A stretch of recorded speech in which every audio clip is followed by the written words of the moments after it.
Okay, we're going to start with the nation. Discos intensify efforts for electricity tariffs hike approval. Senate Minority Leader, we will build viral opposition. Lagos records 111 defilement cases. Kwara returns to full working week. Obi not Labour Party member when nominated, Tinubu tells Tribunal. Ekiti government stops kissing day. UTM FLNG to build 1.5 million tons floating gas plant. Ayin Metu visit Tinubu, OK president's reforms, and work stalled on a 24 billion naira Oshogbo Iwo Ibadan road. Okay, which story are we starting with? The major headline. Okay, right, So major headline. It seems like the discos are still pushing ahead with their bid for federal government's approval to raise their tariff. You know, last week, the National Electricity Regulatory Commission, NEC, halted the 40% tariff hike, which was planned by the discos after Nigerians complained about it, saying that they are still reeling under the effect of the petrol subsidy. But, you know, and NEC finally, you know, notified consumers that the tariff was not going to be increased, and which gave like a lot of people relief somewhat. But it seems like they are still having meetings and they are still going to be discussing the increment of the tariff, saying that it's not paying them to run the business without increasing the tariff. So they are going to be having a meeting. That's discos are going to be having a meeting with NEC in Abuja next week. And then they said senior officials of the discos confirmed the schedule for the meeting, but they are not releasing the agenda of the meeting. But there's speculation that they're going to be discussing majorly the increment, the tariff. So they will meet with power institutions such as the Transmission Company of Nigeria, TCN, and generating companies, GENCOs as well. And they've scheduled the meeting with 11 discos and other critical stakeholders in electricity supply and loop. And they are saying that the meeting will be holding between Monday and Friday. So NEC will meet Monday and Tuesday with managing directors and top management of discos, GENCOs, and TCN. Wednesday and Thursday, they will meet with major electricity consumers, suppliers, service providers, suppliers of gas, amongst others. So we just hope that, because they also said that they may likely start increasing gradually instead of just taking out the 40% at once. But hopefully we'll see what comes out of the Okay. Yeah, I have, so the House of Reps are now discussing the case. So the conversation is being led by PDP lawmaker from Rivers State, Abiante Awaji in Nobek. He's saying that, first of all, that JAM, the way JAM is going about it is that it has made itself like the officer, it has ascribed to itself powers to accuse, investigate, and proffer punishment without the opportunity of fair hearing. He's asking that that JAM rescind on the 3-year ban that they have placed on her, and which was, you know, agreed by the House until proper investigations have been carried out. Other lawmakers also spoke up for this, and they said that it showed that the JAM has failed the test of institutional procedure. So they're asking that they should have a proper investigation, first of all, before any punishment can be ascribed to her, that she does not have the opportunity to have press conferences like JAM is having. You know, she does not have the resources for that. She needs a platform where she can also speak, she should be heard and speak her mind. But JAM is also talking about the developer of that app that issues fake UTME results, and they said that he's a student of a particular school and he will be losing his admission in that school for what he's done. So, okay, so Ekiti State have stopped the Kissathon that was planned to start tomorrow. The statement by Adelusi AL on behalf of the Permanent Secretary of Ministry of Arts and Culture and Tourism says such an event is absurd, immoral, and capable of denigrating the image of Ekiti.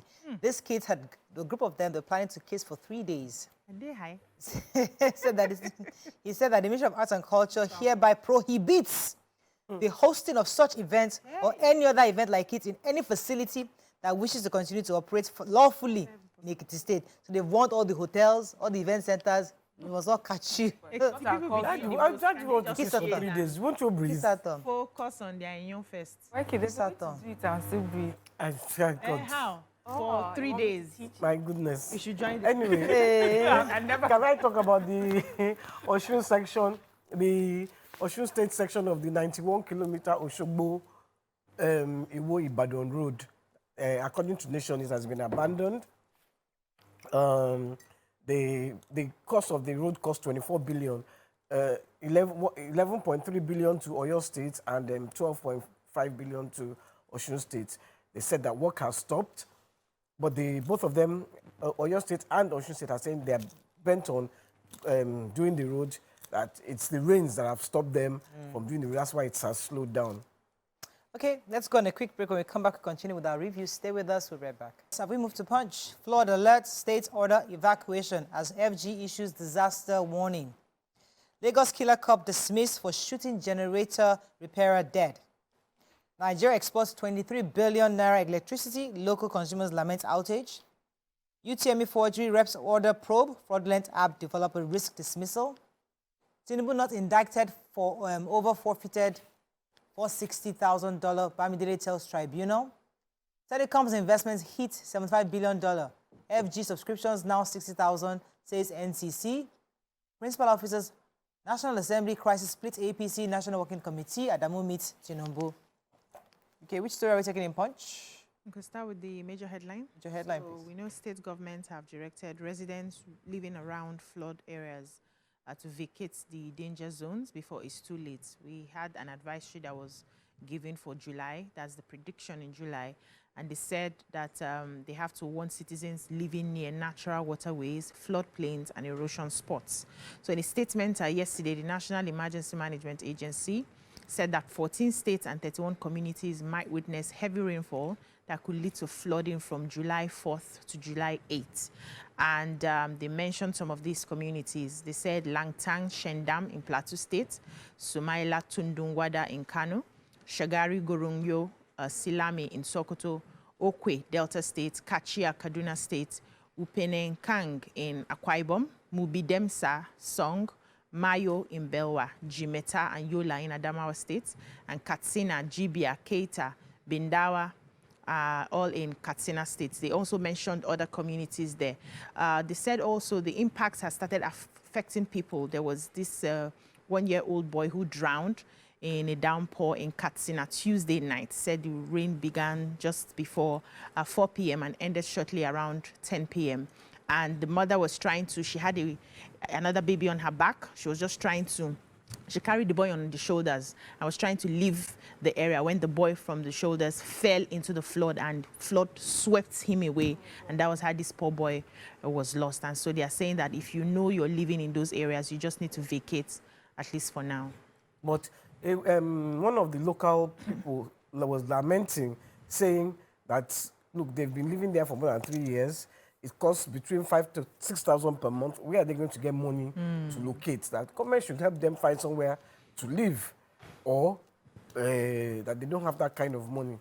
Okay, power consumers on Wednesday kicked against the fact that Nigeria is exporting 23.13 billion naira worth of electricity to neighboring countries. According to them, this latest data came from NERC, that's the Nigerian Electricity Regulatory Commission in Abuja.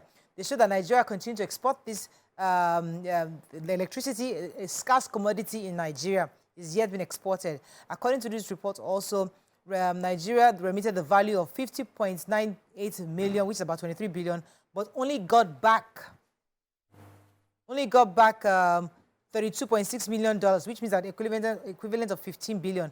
So about 8.4 billion is missing in the remittances from these countries. And they say that although some officials of NEC and other agencies have tried to explain why they are exporting this commodity, experts have condemned the fact that we shouldn't be exporting electricity that we desperately need in our country. And it's an interesting article, but I would have loved to finish reading it to know what next reasons are for exporting this kind of commodity. Okay? That's the Manufacturing Association of Nigeria. Said they have raised an alarm that if there's any more taxes or tariffs in that sector, it would make many of them leave Nigeria. That already, you know, they are doing their business in constant perennial power crisis, coupled with unpredictability of the country's foreign exchange rates prior to this recent unification. So they talked about that there's over 144 billion that was spent on alternative sources of energy by the manufacturers in 2022. And we understand how this would adversely affect them, all that money that has been put into alternative energy. And then to have extra tariffs in that sector would just be disastrous for them. And so they're asking government to look into this and make sure that, you know, they do things that would make policies that will protect the manufacturing industry in Nigeria. Okay, let's move on now to Daily Sun. Fireworks in Senate. Rumbles at Akpabio stops Ndume's motion on skewed disbursement of the 500 billion naira funds. Polls, Tinubu APC closed case in Obi, Atiku, PDP's petitions. UTME results, reps urge JAM to stay punitive action against Ejikeme. Blood flows in police, Ibubiagu gun battle in Imo State. Terrorism trial of Ezendigbo of Ajao State, Lagos resumes July 25th. Harsh economy, MAN raises the alarm. Warns more manufacturers may leave Nigeria. Subsidy NNPC to reconcile 2.1 trillion naira deduction from FAC. Okay, which story are we starting with? So let's do Ebubago. They said in Imo State Secretariat yesterday, Owerri, civil servants scampered for safety because there were gunshots between the police and the state government-sponsored Ebubago militia.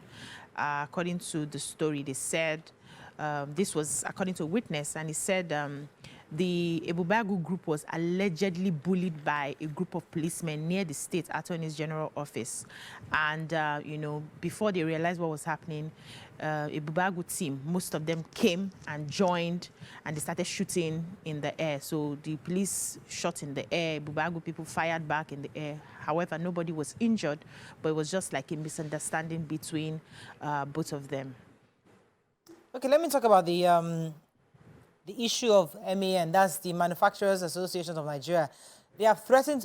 You have that story? Oh, go ahead. In Sun? Oh, just took it. Oh, I do apologize. Okay, another story in Daily Sun? No, I had the same story as Obiajulu. It's okay. Okay. Oh, all right, let's you move on didn't now. No. Sorry. I don't mind at all. Let's move on now to Vanguard. National Assembly principal officers, Adamu runs into stormy waters. Gunshots as NIS and Motekun personnel clash in Oshun. Telcom's investment in Nigeria now $75.6 billion, Dambata declares. FG issues flood alert, says 14 states may record heavy rainfall. Sit at home panic as gunmen attack residence traders in Southeast. Fuel hike, other anti-poor policies, a declaration of war on workers and masses, says NLC. Presidential poll, Tinubu closes defense in Obi Atiku petitions. Flood kills 10, destroys over 200 houses in Katsina. And reps ask JAM to lift 3-year sanction on Ejikeme, stop further action. Okay, which story?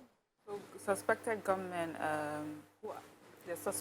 gunmen suspected to be members of IPOB on Wednesday attacked the Ogbete main market in Enugu.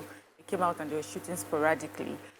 So they said the faction of IPOB had ordered a 1-week stay at home, you know, to protest the continued detention of its leader by the federal government.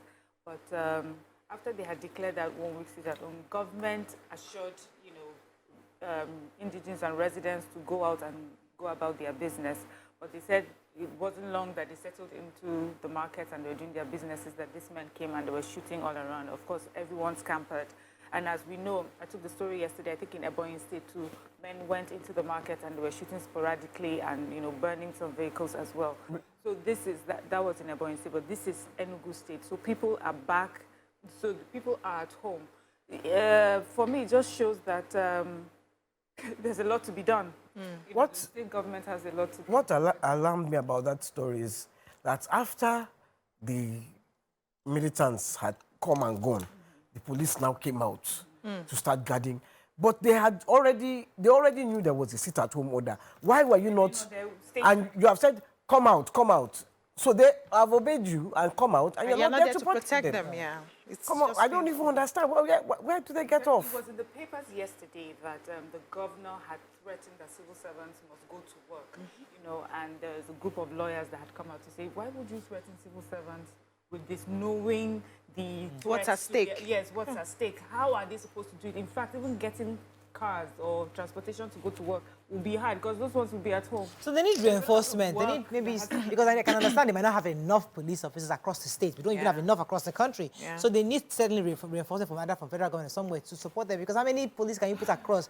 If you want police per community, they will overpower reach them. him. So they are in offices and everywhere. So Meanwhile, we don't have enough. you know, Shogbo, Motekun and and the NIS, Nigerian Immigration Service, clashed because according to the immigration guy, he was on his motorcycle when the brigadier's convoy came, and drove carelessly. So he now trailed them. Maybe they splashed water on him, I don't know. He now trailed them, Sha. And they say, hey, so they now dragged him in and arrested him, say, we'll call your bosses. So the other immigration people now came to attack them, so they just started fighting. Ew, okay. That's all we can take on front page review. I could describe it as if she was there. You moved it. We'll be right back. Thanks for staying with us.